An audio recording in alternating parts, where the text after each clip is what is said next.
एक छोटे से गांव की है जहां एक युवक रवि अपने छोटे भाई सूरज के साथ रहता था। गांव का जीवन सामान्य था, परंतु गांव के लोग एक पुरानी हवेली से डरते थे। हवेली गांव के पास एक घने जंगल में स्थित थी।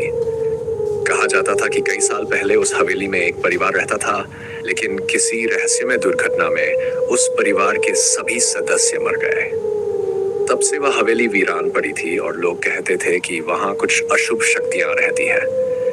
रवि और सूरज बचपन से ही इस हवेली के बारे में सुनते आ रहे थे, लेकिन उन्होंने कभी उस पर ध्यान नहीं दिया। एक दिन गांव में अचानक अजीब घटनाएं होने लगी। रात में लोगों को अजीब अजीब आवाजें सुनाई देती। कुछ लोगों ने दावा किया कि उन्होंने जंगल में सफेद साड़ी पहनी एक औरत को भटकते देखा।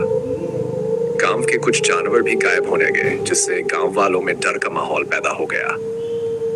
रवि के छोटे भाई सूरज को इस सब पर विश्वास नहीं था।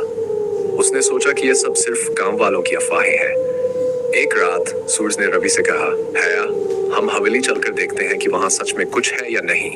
लोग यूं ही डरते रहते हैं। रवि को यह विचार अच्छा नहीं लगा, लेकिन सूरज के जिद करने पर वह तैयार हो गया। वे दोनों उस अंधेरी रात को हवेली की ओर चल पड़े। हवेली तक पहुंचते पहुंचते रात और भी गहरी हो चुकी थी। चांदनी रात थी, लेकिन हवेली के आसपास का माहौल बहुत डरावना था। हवेली के टूटे हुए दरवाजे से वे दोनों अंदर दाखिल हुए।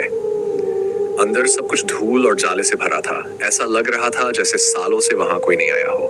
जैसे ही वे अंदर गए, उन्हें अचानक एक ठंडी हवा का झोंका महसूस हुआ। सूरज ने रवि को चुप रहने का इशारा किया और दोनों ने आगे बढ़ना शुरू किया।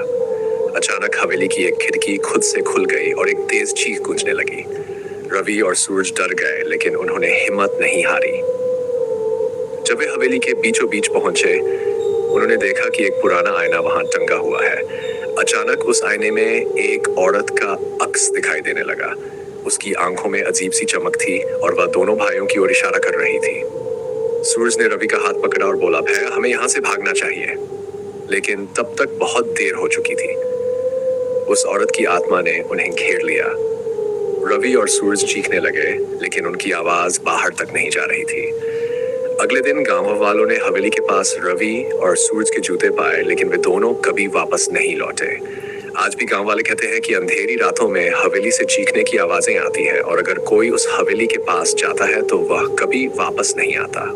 इस घटना के बाद गांव के लोगों ने हवेली के पास जाना छोड़ दिया और वह जगह अब भी रहस्य और डर का प्रतीक बनी हुई है।